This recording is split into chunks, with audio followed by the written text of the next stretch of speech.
Hello दोस्तों, आज हम कंटिन्यू करने वाले हैं कल का लेक्चर। जैसे कि आपको मालूम है, कल हमने बिल्कुल बेसिक और बिल्कुल इंट्रोडक्शन जो इंडियन कॉन्ट्रैक्ट एक्ट का है वो डिस्कस किया था।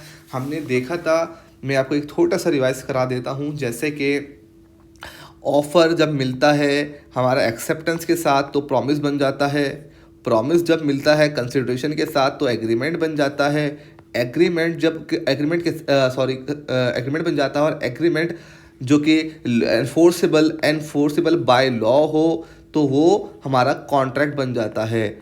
अब कॉन्ट्रैक्ट जब बनता है तो कॉन्ट्रैक्चुअल ऑब्लिगेशंस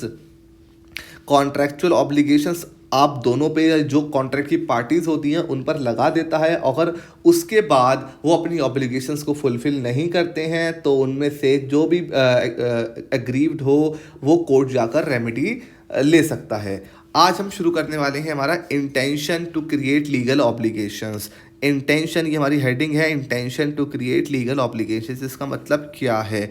इसका मतलब क्या है, कॉन्ट्रैक्ट करने से पहले जो पार्टी कॉन्ट्रैक्ट कर रही हो तो उसकी इंटेंशन होनी चाहिए कि हाँ, मुझे एक लीगल ऑब्लिगेशन में क्रिएट कर रहा हूँ या कर रही हूँ। ऐसा नहीं कि खाली हम हवा हमें बातें कर रहे हैं, बल्कि हमारी इंटेंशन है कि हम लीगली अपने कॉन्ट्रैक्ट को बना रहे हैं और ऑब्लिगेशन से एक दूसरे को दे रहे हैं। आइए इसको अब थोड़ा और समझते हैं।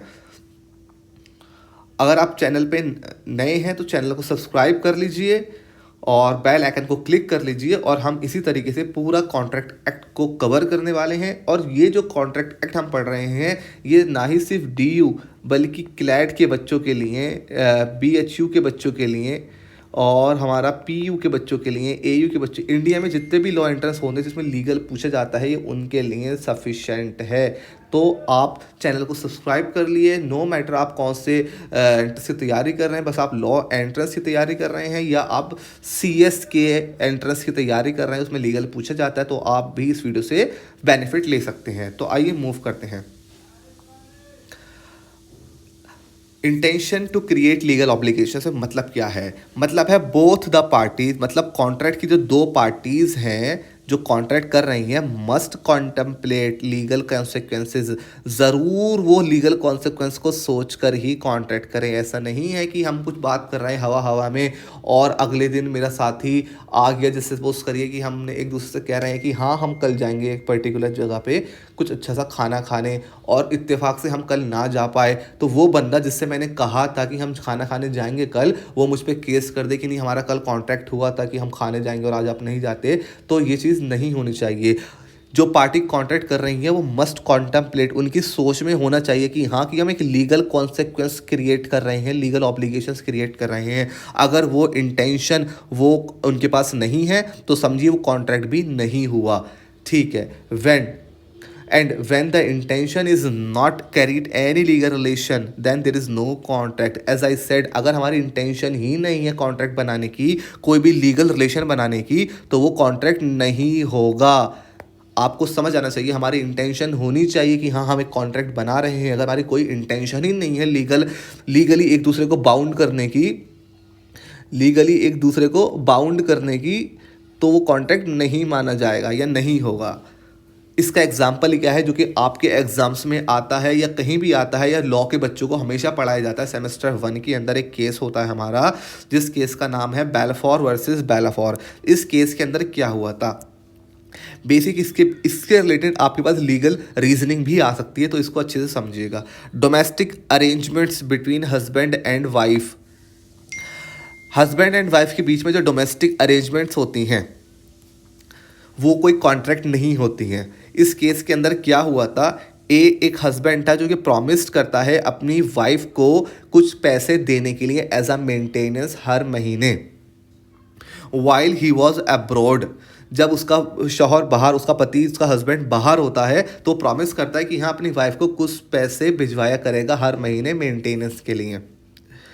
हस्बैंड फेल्ड टू पे द प्रॉमिस्ड अमाउंट, बाद में हस्बैंड उसको जो उसने अमाउंट प्रॉमिस किया था वो नहीं दे पाता। वाइफ सूड हिम, वाइफ उस पर केस कर देती है for the recovery of the amount, कि उसको वो पैसे चाहिए। कोर्ट कहता है no recovery can be done, court कहता है कोई रिकवरी यहाँ पे नहीं होगी, क्योंकि it was a social agreement between the husband and wife and not intended to create any legal obligations. Court कहता है ये खाली एक सोशल एग्रीमेंट था, उन दोनों की कोई इंटेंशन नहीं थी कि हम अपने आप को लीगली बाउंड कर रहे हैं कि अगर मैं पैसे नहीं दे पाया तो आप मुझ पर केस करोगे या आपको पैसे देने ही देने हैं। उनकी कोई इंटेंशन ही नहीं थी लीगल ऑब्लिगेशंस क्रिएट करने की, वो खाली सोशल एग्रीमेंट उन दोनों के बीच था कि हाँ मैं ऐसा करूँगा। क्योंकि घर में तो हम ऐसी बहुत बातें बोलते हैं कि हम वहाँ जाएंगे, ये करेंगे, क्या सबके लिए हमें अगर ऐसे ही कोर्ट ले जाया जाए तो ऐसे तो पूरा सिस्टम ही घर का बिगड़ जाएगा और सब जगह लड़ाइयाँ शुरू हो जाएंगी। तो सोशल एग्रीमेंट्स को कॉन्ट्रैक्ट से दूर रखा गया है। तो सोशल एग्रीमेंट जो हम डोमेस्टिक करते हैं वो सोशल एग्रीमेंट्स के अंदर आते हैं। जो मैंने आपको केस बताया जिसके अंदर ये लिखा हुआ था कि हस्बैंड वाइफ को पैसे देगा महीने के मेंटेनेंस के, वो केस था बेलफोर वर्सेस बेलफोर, जो कि बहुत इंपॉर्टेंट केस है। आई होप आपको समझ में आ गया होगा कि सोशल एग्रीमेंट्स क्या होते हैं जो कि हम रोज़मर्रा की ज़िंदगी में अपने घरों में, दोस्तों में करते हैं, और हमारी उसमें कोई इंटेंशन नहीं होती लीगल ऑब्लिगेशंस क्रिएट करने की। ऐसे ही agreement relating to social matters, social matters होते हैं जैसे कि A invited B to his house for dinner, A B को इनवाइट करता है अपने घर पे डिनर के लिए और बी एक्सेप्ट कर लेता है इनविटेशन को to come to a house, और वो हाँ एक्सेप्ट कर लेता है कि हाँ मैं आपके घर आऊँगा। ए सारी अरेंजमेंट कर लेता है फूड की और उसके स्वागत करने की, लेकिन बी जो है नहीं आ पाता। जितना सारा खाना उसकी सारी मेहनत होती है सब बेकार चली जाती है। वो केस कर देता है ब्रीच ऑफ कॉन्ट्रैक्ट का कि हाँ हमने कहा था वो आएगा मेरे यहाँ लेकिन वो नहीं आया, मैंने खाना पकाया, इतने सारे डिशेस बनाई हैं, इतने सारे फ्लावर्स मैंने इकट्ठे किए, घर को सजाया, सारी चीज़ें करी, मैंने मेहनत करी, सब खराब हो गई। कोर्ट कहता है no case of breach of contract, कोई ब्रीच ऑफ कॉन्ट्रैक्ट नहीं हुआ है यहाँ पर और आप कोई केस फाइल नहीं कर सकते बी के against. As accepting the invitation for dinner creates a social relation not any legal obligations, जो उसने आपका डिनर की इन्विटेशन को एक्सेप्ट किया था वो खाली एक सोशल रिलेशन था, कोई उसकी इंटेंशन नहीं थी लीगल ऑब्लिगेशंस को क्रिएट करने की। तो ये सारे जो मैटर्स होते हैं दोस्तों, यारों में, घरों में, फैमिलीज़ में, आने जाने में, जो हम रोज़मर्रा करते हैं उसमें हमारी कोई इंटेंशन नहीं होती है एक दूसरे को लीगली बाउंड करने की।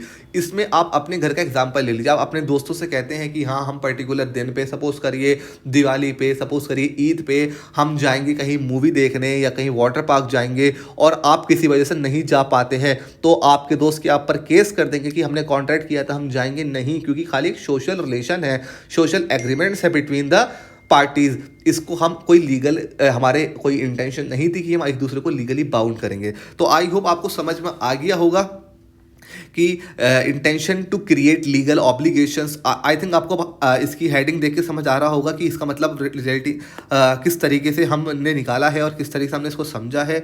Intention to create legal obligations, intention to create legal obligation ज़रूरी है। सोशल एग्रीमेंट्स, आप ये वर्ड ध्यान रखिएगा, ये दोनों वर्ड काम के हैं आपके लिए। आपका जो एमसीक्यूज में क्वेश्चन आ सकता है वो इससे ही आ सकता है कि सोशल एग्रीमेंट जो होते हैं वो कॉन्ट्रैक्चुअल लायबिलिटी से अलग होते हैं, जिसमें सोशल रिलेशंस भी आते हैं। तो आई होप आपको ये लेक्चर समझ आया होगा। अगर आपकी कोई प्रॉब्लम है किसी भी चीज़ में तो आप हमसे डिस्कस कर सकते हैं, कमेंट में, व्हाट्सएप पे ग्रुप ज्वाइन कर सकते हैं। इसी तरीके से हम पूरा इंडियन कॉन्ट्रैक्ट एक्ट कंप्लीट करेंगे। अगर आप DU LLB की तैयारी कर रहे हैं तो हमने DU LLB के लिए मॉक टेस्ट सीरीज़ निकाली है जिसका बहुत अच्छा रिजल्ट हमारा अब तक रहा है। हमारे बहुत बच्चे इसमें सेलेक्ट हुए हैं, बहुत अच्छा रिजल्ट है। सेपरेट व्हाट्सएप ग्रुप है, अनलिमिटेड अटैम्प्ट है और बहुत रीजनेबल इसके प्राइस हैं। इसको आप कंसिडर कर सकते हैं और चैनल को सब्सक्राइब कर लीजिए और बेल आइकन को प्रेस कर लीजिए। पूरा इंडियन कॉन्ट्रैक्ट एक्ट हम कंप्लीट करने वाले और ऐसे ही करके हम IPC, टॉर्ट्स, फैमिली लॉ, सारी लॉस को बहुत अच्छे से कवर कर लेंगे। तो thank you so much guys, thanks a lot.